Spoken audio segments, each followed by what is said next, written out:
欢迎收听。我们今天为你准备的这份资料，说实话有点野，哈哈，是挺野的。是一段第一人称的叙述。讲的是一个叫 Rick 的人，声称自己，通过灵魂出窍，去拜访了宇宙里已知最大的那个超大质量黑洞。你知道这个东西最有意思是什么吗？他把两件完全不搭界的事儿给硬凑到了一起。怎么说？一边是非常硬核可以查证的天文学知识，对。另一边呢是极度个人化，甚至可以说是神神叨叨的那种超自然体验。没错，这两个东西全都混到一块儿了，而且还让你觉得，好像没那么违和。是的。所以我们今天的任务就是拆开看看这个故事到底是怎么把这两样东西给粘合起来的，它到底是怎么用科学来为一场奇幻旅行铺路的。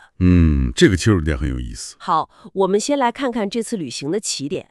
故事的主人公 Rick， 他说他的天使向导让他最近消停点儿，出去避避风头。哈哈，听起来像黑帮电影的开场，有那味儿了。据说是因为一场银河和平会议开砸了，导致星光界里风声鹤唳。于是 Rick 决定得找个绝对没人能打扰到的地方躲躲。但他这个躲躲的思路有点清奇，他要去进行一次超长途的星界旅行，目的是 TONA 618。这就有意思了，他不是随口说我要去个黑洞，他报了个具体的名字 TON 618。对，这可不是编的，这是个真实存在的天体，在猎犬座方向一个超高亮度的类星体。类星体，这个能简单解释一下吗？所谓类星体，说白了就是一个星系的核心，能量来源是中心那个巨大无比的黑洞。黑洞在吞噬周围物质的时候，会形成一个发光的吸积盘，那个亮度比几千个星系加起来还亮。等一下，我看到资料里这个数字的时候，反复确认了好几遍。TONA 618中心那个黑洞质量是太阳的6600亿倍。对，6600亿。我们的教科书总说逆核系中心那个黑洞人马座 A 已经很大了，但跟这个一比，简直就是小巫见大巫。这是什么概念？你问到点子上了。为了让你有个直观的感受，资料里给了一个惊人的对比。我们整个银河系把所有恒星、气体、尘埃、暗物质全算上，总质量大约是640亿个太阳质量。640亿，也就是说，TON 168这一个黑洞就比我们整个银河系还要重。它是个名副其实的宇宙巨兽。我的天，太疯狂了！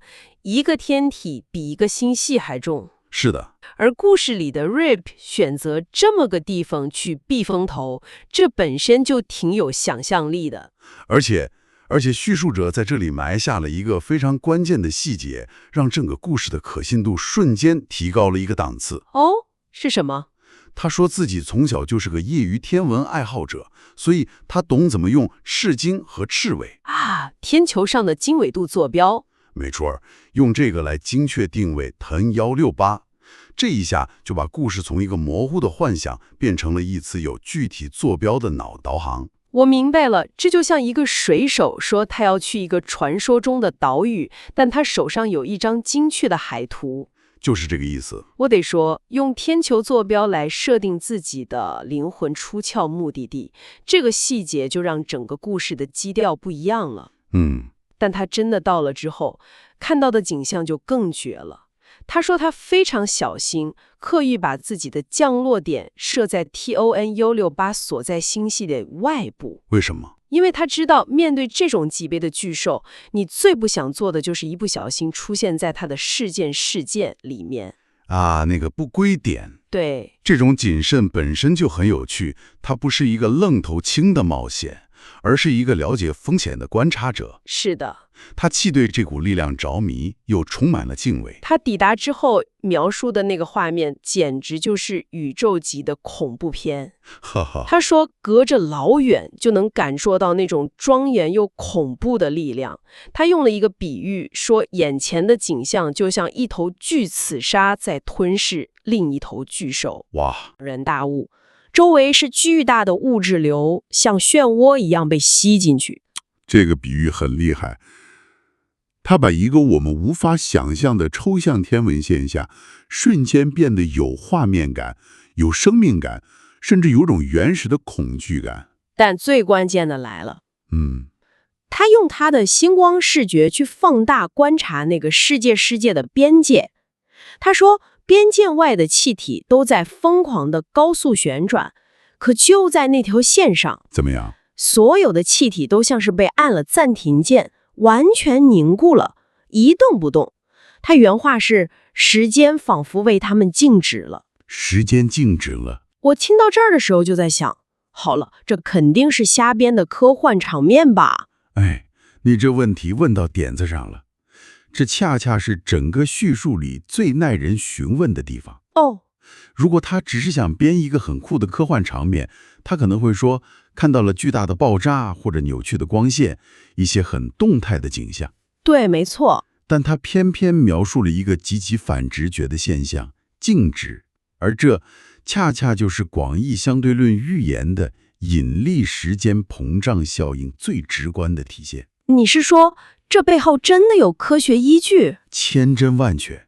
理论上讲，从我们远处观察者的角度看，任何掉向黑洞的东西，在接近世界时，它的时间流逝会变得无限缓慢。无限缓慢，所以你看上去它会越来越慢，最后就像永远定格在了那个边界上。哇！所以他描述的这个时间静止的画面，可以说是教科书级别的准确。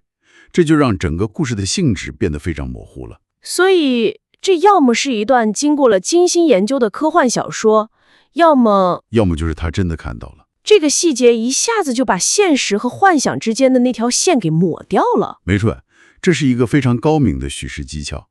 他用一个绝大多数人都不知道但又真实存在的物理学奇观来为他整个超自然体验背书。他等于是在说，我看到的景象虽然离奇，但它符合宇宙最深刻的法则。这一下子就很有说服力了。而且他还提到了自己当时的内心挣扎，那种想再更靠近一点去感受能量的诱惑，和那种随时可能被吸进去的巨大恐惧之间的拉扯。对，真实了，给这片冰冷死寂的宇宙景观增加了一点人味儿。是的，这种挣扎让主角不再是一个被动的摄影机，他的感受和选择成了故事的一部分，这让我们更容易带入进去。好，就在你还沉浸在这种宇宙级的宏大和恐惧里，还在琢磨时间膨胀到底是怎么回事的时候，故事的画风突然就变了。怎么变呢？瑞克观察完，准备返回肉身，结果在半路上感觉自己像是被鱼钩勾住了一样，瞬间被拽到了另一个地方。等他回过神来，发现自己在一个熟悉的会议室里，面前站着他的天师向导。我看到这里的时候，感觉就像看电影时，镜头突然从一个广袤的星空大全景，猛地切到了一个密室的特写。对，这种尺度的急剧收缩，会给观众带来一种情感上的失重感，或者说叙事上的急转弯。对，就是叙事上的急转弯。上一秒你还在思考宇宙的终极奥秘，下一秒你就被拉进了一个office politics 里。哈哈。他的向导跟他说，之所以半路把他截胡，是因为有位老朋友来访。老朋友。然后一个叫蟾蜍人或者说威廉的角色从角落里走了出来，整个故事的氛围瞬间从科幻片变成了悬疑谍战片。这就是我之前说的叙事陷阱。这份资料最巧妙的地方在于他用硬核的天文奇观作为钩子，吸引那些对科学感兴趣的观众。但当你被宇宙的宏大所震撼时，它迅速将你拉入一个截然相反的、充满人性背叛和道德困境的密室博弈里。没错，这种尺度的切换太有戏剧性了，一下子就把人牢牢抓住了。而且这个新角色威廉的背景资料里也交代了，相当黑。有多黑？他是故事里主要反派大师的头号打手。瑞克以前在一个废弃监狱的星光界见过他。这个威廉的前世是个不折不扣的人渣。不光在巴雅斗殴里捅死过人，还秘密犯下过更可怕的谋杀儿童的罪行。哇哦！所以你能想象瑞克看到他时的那种生理性厌恶。一个如此邪恶、背景复杂的角色，突然出现在一个本应是安全屋的地方，这本身就充满了张力。他来干什么？他带来了一个炸裂的消息和一个更炸裂的提议。说来听听。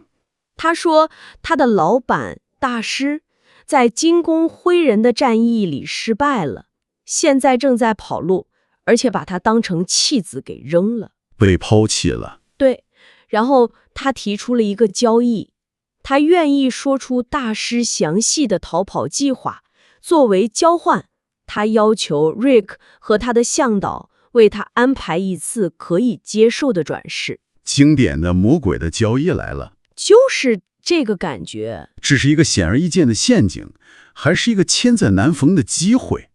而且，你凭什么相信一个刚刚背叛了自己老板的人？这个人的人品记录是0分。Rick 当场就问了：“你明白这听起来完全像个陷阱，对吧？”问得好。但威廉的回答非常高明，他没有直接为自己辩护，说我不是骗子，而是提取了他们之间的一段往事。他说，他们曾经在所谓的下星光地狱里有过一次交易，当时 Rick 遵守承诺救了他，而他也信守承诺，指引 Rick 避开了一个专门为他设下的埋伏。哇，这是一种非常厉害的说服技巧。怎么说？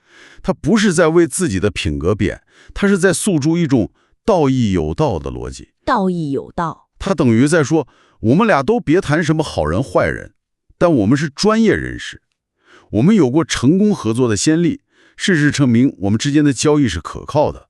现在球又踢到你这边了。太有画面感了，他把这个道德困境变成了一个商业决策。没错。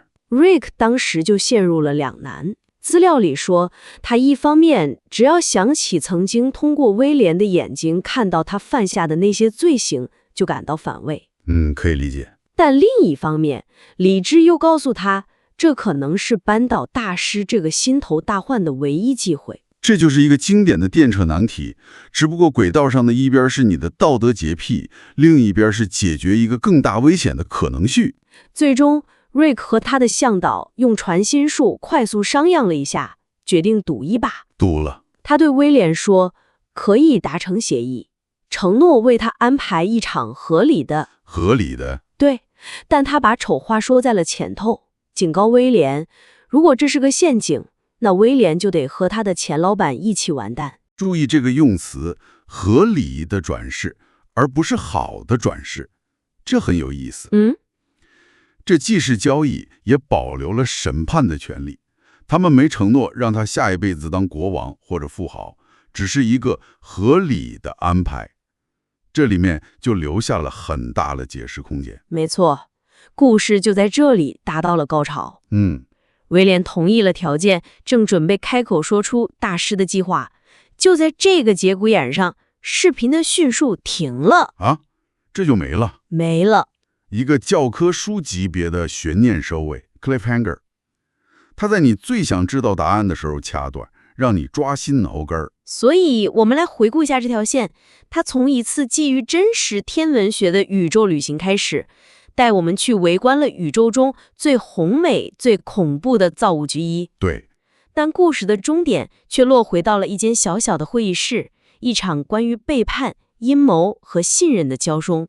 这种尺度的转换实在让人印象深刻。没错，整个故事的魅力就在于此，他把宇宙那种非人格化、超越善恶的宏大和人性或者说灵性中那种充满了挣扎、算计和道德困境的戏剧性完美地结合在了一起。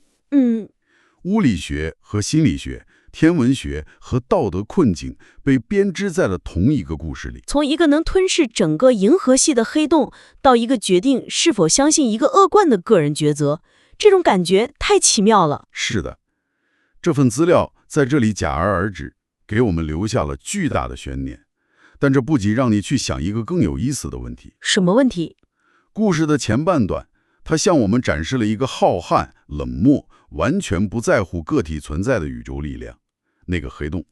就是物理规律的化身。对，没有好坏，没有目的。